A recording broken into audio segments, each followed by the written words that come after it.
Hello guys, welcome back to the channel. आज है 15 जुलाई 2026। आज की द हिंदू की वोकैब हम यहाँ डिस्कस करने वाले हैं। बेसिकली एटमोलॉजी डिस्कस करते हैं। और आज तो मैंने बहुत बढ़िया एरर दिए, बहुत बढ़िया क्लोज टेस्ट दिया। अगर आप कर दोगे तो मज़े आ जाएंगे। और मैं डेली ही इतने बढ़िया आपको क्लोज टेस्ट की प्रैक्टिस करवाती हूँ, क्योंकि मेनली बच्चों को उसी में दिक्कत आ रही है बहुत ज़्यादा। देखो, आज का जो फर्स्ट वर्ड है वो है कॉन्स्टर्नेशन। कॉन्स्टर्नेशन का मतलब होता है चिंतित रहना, कंफ्यूज रहना। कोई चीज़ अनएक्सपेक्टेडली घट चुकी है, उसकी वजह से आप चिंता में आ गए एकदम से, right. A strong feeling of shock. क्यों? क्योंकि कुछ अनएक्सपेक्टेड हो चुका है। उस चीज़ को हम कंस्टर्नेशन बोलते हैं। एग्जाम्पल देखो, the announcement of sudden layoff cause great consternation among the staff. अब इस वर्ड कंस्टर्नेशन को याद कैसे रखेंगे? देखो, कॉन्स्टेंट टेंशन। कंस्टर्नेशन को 2 से 3 बार अभी बोलो, कॉन्स्टेंट टेंशन। पूरे नेशन में कॉन्स्टेंट टेंशन चल रही है। अभी 2 से 3 बार बोलो, पूरे नेशन में अभी कॉन्स्टेंट टेंशन चल रही है। क्यों? क्योंकि हमारी पाकिस्तान के साथ लड़ाई हो रही है। पूरे नेशन में, पूरे भारत के फौजी उस बॉर्डर पे लड़ाई कर रहे हैं, तो पूरे नेशन में कॉन्स्टेंट टेंशन चल रही है।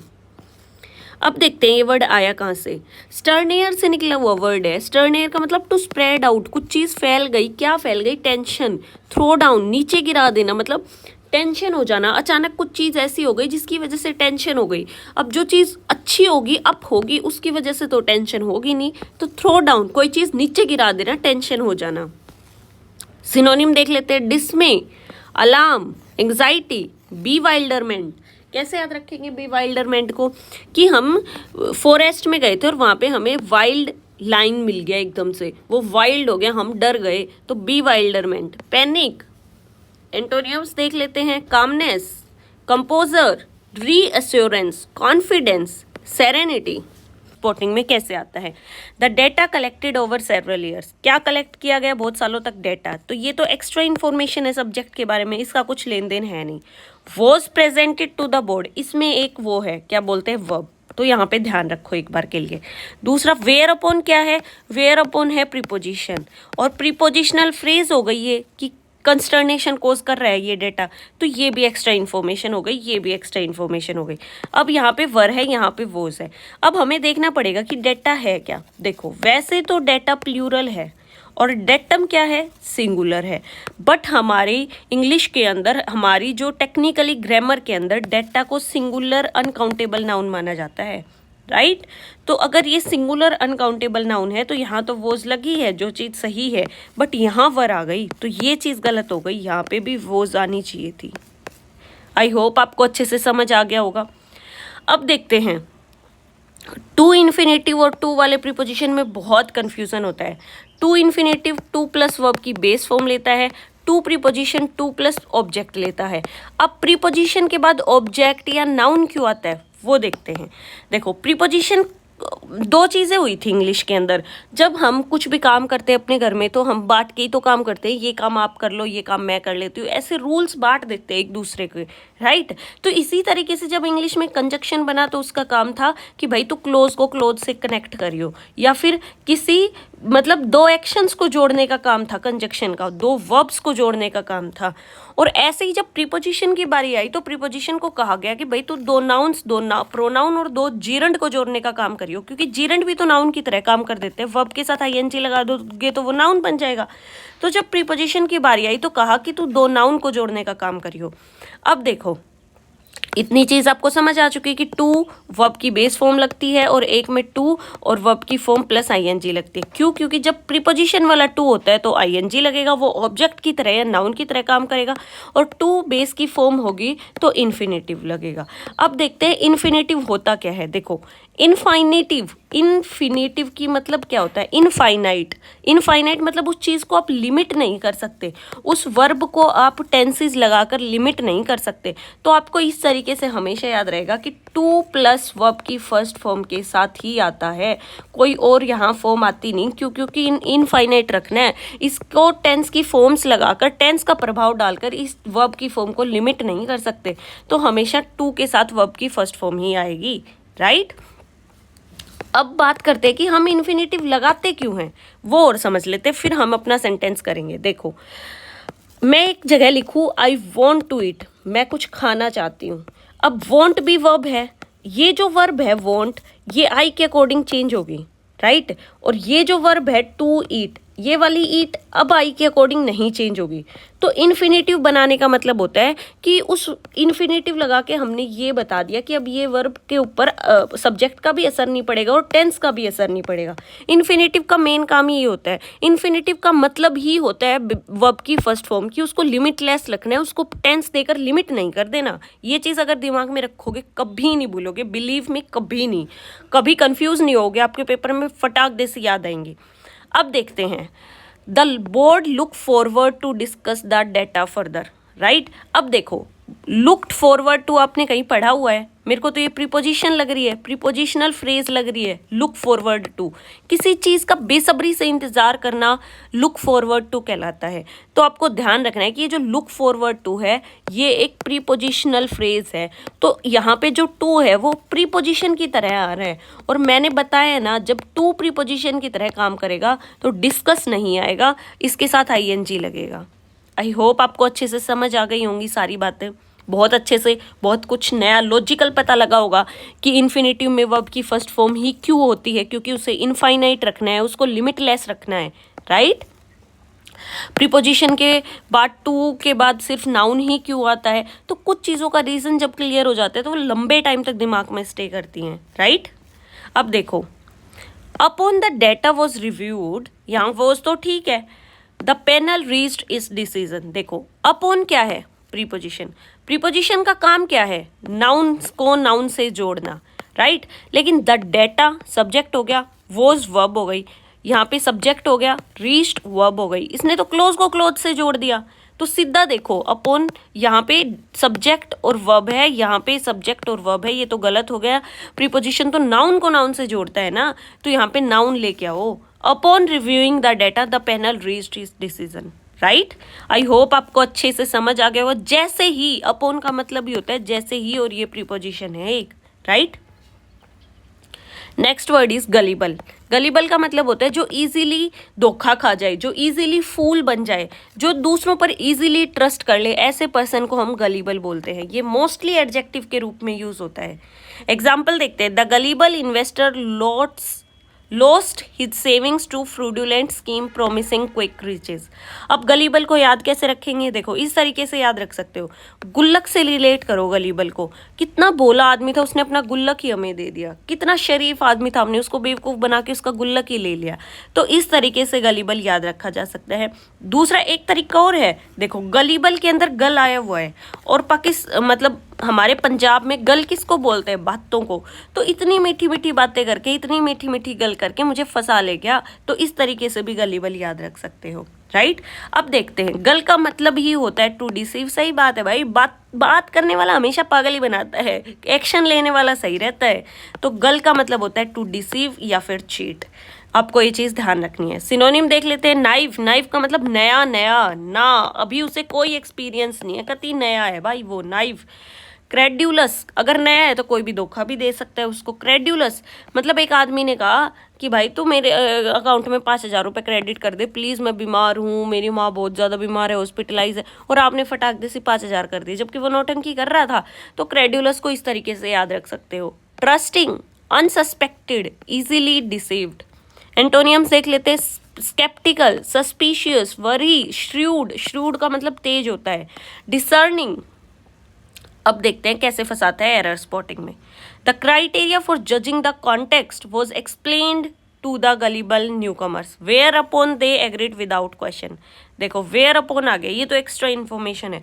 द क्राइटेरिया, इसमें कुछ वर्ड दिख रहा है आपको? क्राइटेरिया, जो क्राइटेरिया वर्ड है ना वो प्लूरल है, क्राइटेरियन जो वर्ड है ना वो सिंगुलर है। अब कहोगे मैम याद कैसे रखेंगे क्राइटेरिया और क्राइटेरियन को? देखो, क्राइटेरियन के पीछे ON लगा है, तो ON that is one, one मतलब सिंगुलर, तो क्राइटेरियन सिंगुलर है। और क्राइटेरिया ए लगा है, ए का मतलब क्या होता है? ऑल, और ऑल क्या होता है? प्लूरल। तो क्राइटेरिया जो वर्ड है वो प्लूरल है। अगर प्लूरल है तो वर्ब भी प्लूरल आएगी, वॉज नहीं आएगा, वर आएगा, राइट। और डेटा के कॉन्टेक्स्ट में याद रखना है कि डेटा को सिंगुलर ही माना जाता है। राइट। मैं हालांकि बहुत बार इन वर्ड्स को रिपीट करवाऊंगी कि आपके दिमाग में सेट हो जाएंगे। नियरली 1 हफ्ते हम सेम एक्सरसाइज करेंगे ताकि आप कभी भूल ही ना पाओ। डेली सेम चीज़ पढ़ेंगे तो ऑब्वियसली दिमाग में सेट होगी। फिर हर कुछ ब्रेक दिन के बाद 15-15 दिन के बाद सेम चीज़ें हम रिपीट करेंगे ताकि जितना भी हम पढ़ के जाएँ वो हमें एटलीस्ट दिमाग में रहे। देखते हैं कैसे आता है। The gullible man agreed to believing the salesman every word. अब देखो यहाँ पे एक वर्ड है एग्री। एग्री के साथ कभी कभी टू प्लस वर्ब की बेस फॉर्म आती है और एग्री के साथ कभी कभी टू प्लस नाउन आता है। अब हम देखेंगे कि एग्री के साथ वर्ब की बेस फॉर्म कैसे पहचाने।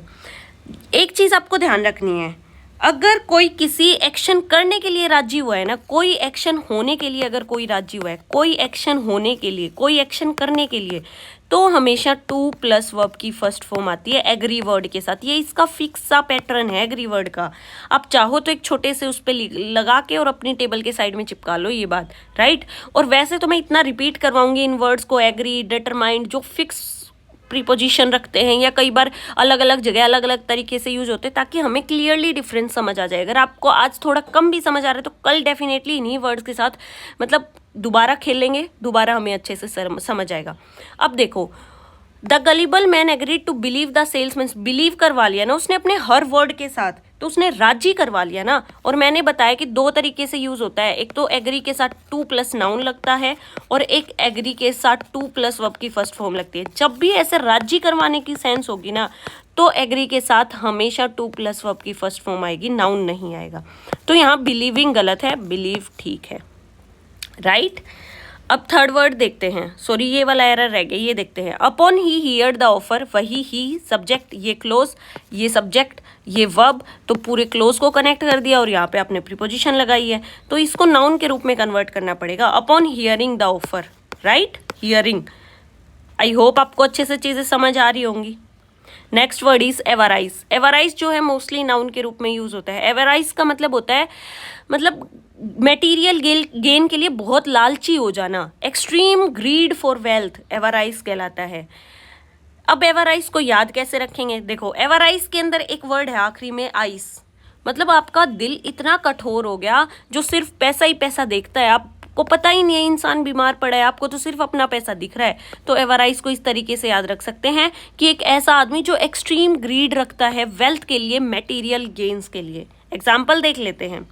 His avarice drove him to betray even his closest friends for financial gains.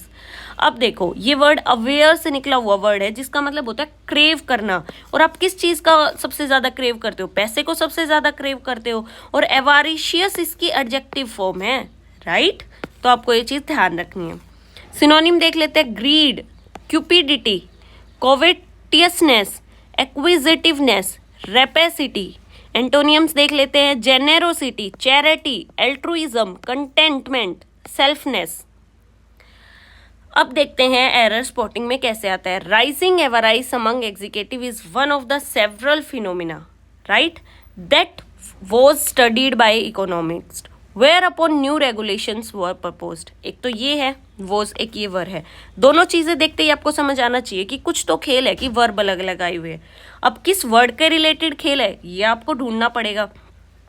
तो देखो इसके अंदर एक वर्ड है फिनोमिना। जो फिनोमिना वर्ड है ना वो फिनोमिनन का प्लूरल है, फिनोमिनन का प्लूरल वर्ड है फिनोमिना। इसके अंदर भी लास्ट में ए आ रहा है, ओल से रिलेट करके याद रख सकते हो कि ये प्लूरल है। इसके अंदर ओन आ रहा है फिनोमिनन, तो ये वन से रिलेट करके याद रख सकते हो कि ये सिंगुलर है, राइट। क्राइटेरिया हमने फिनोमिना की तरह ही तो याद रखा है। तो अब देखो अगर फिनोमिनन प्लूरल है तो यहाँ वर्ब क्या आनी चाहिए वॉज की जगह, आप बताओ मुझे। अगर प्लूरल है तो प्लूरल वर्ब आनी चाहिए सब्जेक्ट वर्ब एग्रीमेंट के तहत, तो यहाँ वर आना चाहिए ना कि was.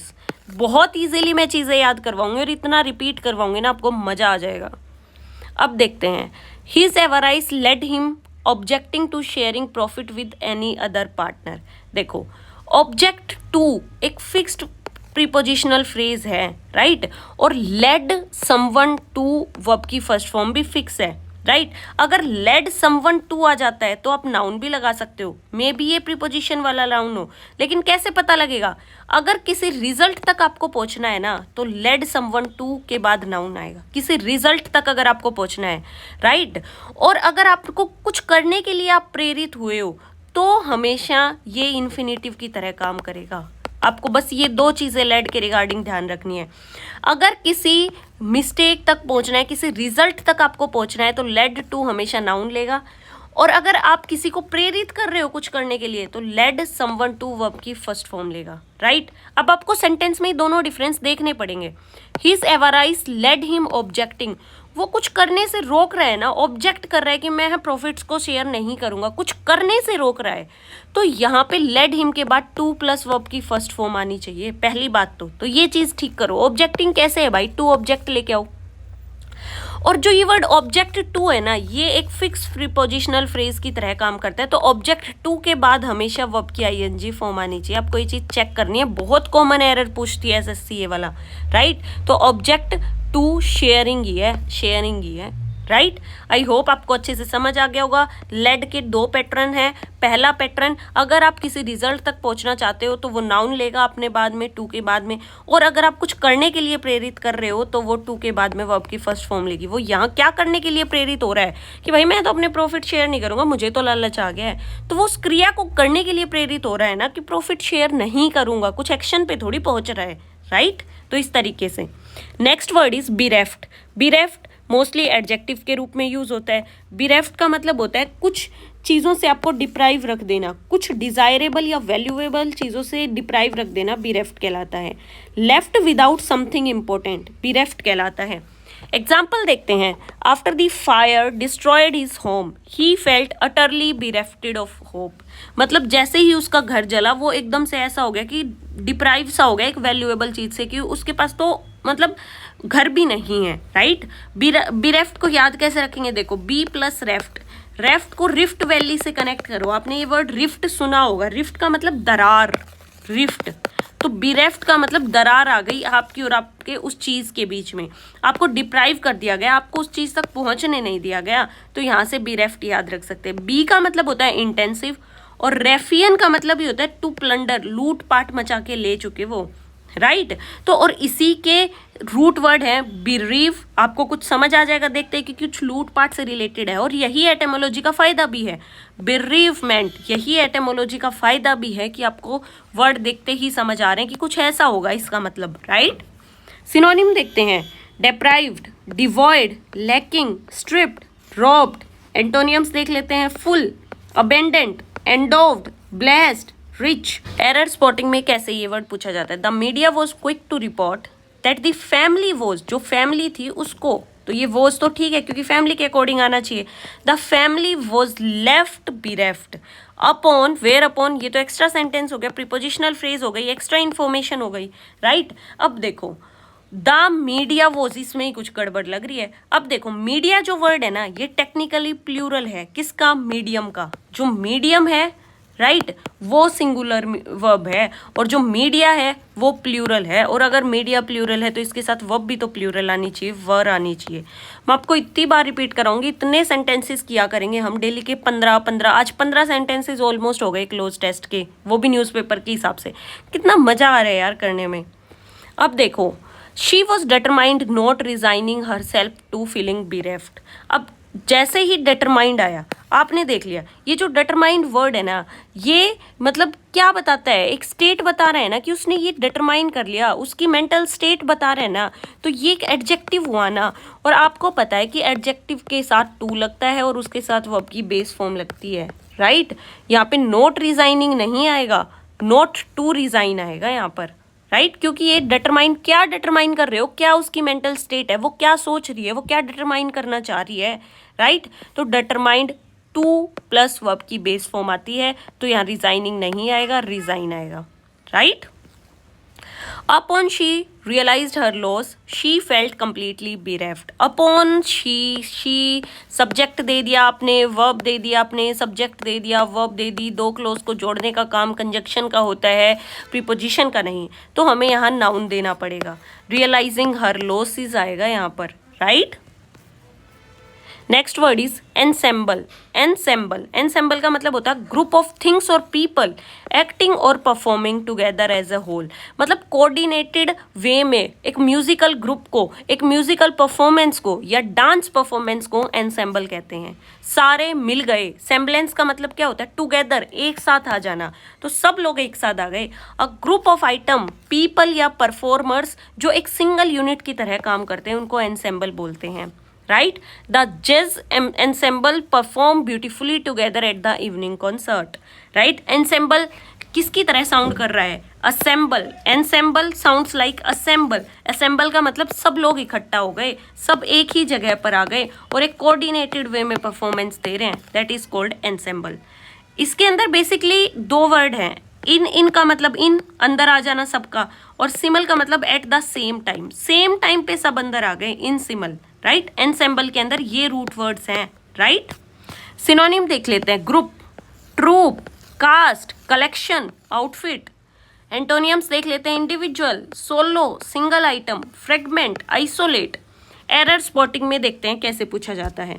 The bacteria found in the sample was analysed alongside the musical ensemble props whereupon researcher noted an unusual pattern.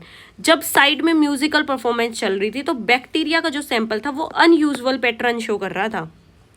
अब देखो, ये जो वर्ड बैक्टीरिया है, इस पे आपको डाउट होना चाहिए। जो बैक्टीरिया है वो प्लूरल है और बैक्टीरियम का प्लूरल है। जो ये वर्ड बैक्टीरियम है ना, ये सिंगुलर है। अब देखो, सिंगल चीज को ही कुछ लंबे सारे की जरूरत होती है, तो सिंगुलर चीज की स्पेलिंग भी ऑलमोस्ट लंबी मिलती है। और बैक्टीरिया जो है वो प्लूरल है। अगर बैक्टीरिया प्लूरल है तो इसके साथ वर्ब भी प्लूरल आनी चाहिए। वोज कैसे लगा दिया आपने? वर आएगा। राइट, अब देखो, the director aims to forming a stronger ensemble. देखो, एम का मतलब क्या होता है कि मेरा एम है कि मैं एसएससी सीजीएल क्रैक कर लूँ। आई वॉन्ट टू, मैं करना चाहता हूँ, या फिर I am to crack SSC CGL. तो आपको इस लाइन से हमेशा ध्यान रहेगा कि एम टू के साथ वर्ब की फर्स्ट फॉर्म लगती है। यहाँ पर एम टू कहाँ है? एम टू, फॉर्मिंग कैसे लगा दिया? फॉर्म आएगा कि आप क्या करना चाहते हो। हमेशा एम टू के साथ वर्ब की फर्स्ट फॉर्म लगती है। राइट, ये आज 4 से 5 मैंने रूल बताए, ये अपने टेबल के साइड में लगा लो। हालांकि हम आने वाले एक हफ्ते इन्हीं को रिवाइज करने वाले हैं, ताकि हमें और अच्छे से सेंटेंस के साथ अगर हम प्रैक्टिस करेंगे तो बहुत हमारी बढ़िया प्रैक्टिस हो जाएगी। रूल पढ़ने से कुछ नहीं होता, हमेशा प्रैक्टिस से होता है। Right, upon the ensemble ensemble finished rehearsing. Upon verb, verb subject, subject verb तो नहीं हो सकता ना भाई, यहाँ पे नाउन दो। Upon finishing rehearsing, right, the ensemble took a well earned break. आज की सारी वर्ड 10 सेकंड में फटाफट से रिवाइज कर लेते हैं। कंस्टर्नेशन, पूरा नेशन शॉक के अंदर चला गया, एंग्जाइटी के अंदर चला गया, कंफ्यूजन के अंदर चला गया, चिंतित हो गया एक तरीके से जब से पाकिस्तान का हमला हुआ। क्यों? क्योंकि पूरे नेशन में भारत के सैनिक है और पूरे सैनिकों के माँ बाप सब चिंतित हैं। तो कंस्टर्नेशन मतलब एकदम से शौक लग जाना अनएक्सपेक्टेड चीज़ की वजह से। गलीबल मतलब जिसको आसानी से बेवकूफ़ बनाया जा सके। गलीबल मतलब इसके अंदर एक वर्ड है गल, तो मीठी मीठी गल करके उसने मुझे बेवकूफ़ बना लिया। तो गलीबल इस तरीके से आप याद रख सकते हो। Next word is avarice. Avarice का मतलब होता है एक्सट्रीमली ग्रीडी आदमी एवराइज कहलाता है। एवराइज के अंदर एक आखिरी वर्ड है आइस, और आइस कठोर होती है, तो उसका दिल इतना कठोर हो गया कि उसको बीमार आदमी भी नहीं दिखा, उसको सिर्फ पैसा दिख रहा था। एवराइज अभी 2 से 3 बार रिपीट करो। बिरेफ्ट, इसके अंदर एक वर्ड है रेफ्ट, और जो रिफ्ट से निकला हुआ वर्ड है, और रिफ्ट का मतलब ये होता है दरार पड़ जाना। राइट, तो आपको किसी चीज़ के और आपके बीच में दरार पड़ जाना है, मतलब आप कंप्लीटली डिप्राइव हो उस चीज़ से, बिरेफ्ट कहलाता है। एनसेम्बल, एनसेम्बल के अंदर सेम्बलेंस है या असेम्बलेंस है। असेम्बलेंस का मतलब ये होता है एक साथ आकर परफॉर्म करना। तो एनसेम्बल जो सारा ग्रुप एक साथ आकर परफॉर्म करता है उसको एनसेम्बल बोलते हैं। आई होप आज के एरर स्पॉटिंग आपको बहुत अच्छे लगे होंगे। हमने अलग अलग चीज़ें ऊपर डिस्कस की। लुक फॉरवर्ड टू एक फ्रेजल प्रीपोजिशन है, एग्री टू के साथ क्या लगता है, लेड टू के साथ क्या लगता है, मीडिया सिंगुलर है प्लूरल है, फिनोमिना सिंगुलर है प्लूरल है, क्राइटेरिया सिंगुलर प्लूरल है। क्योंकि सब्जेक्ट वर्ब एग्रीमेंट की बहुत ज़्यादा एरर एसएससी दे देता है और हम कंफ्यूज हो जाते हैं। अच्छी लगे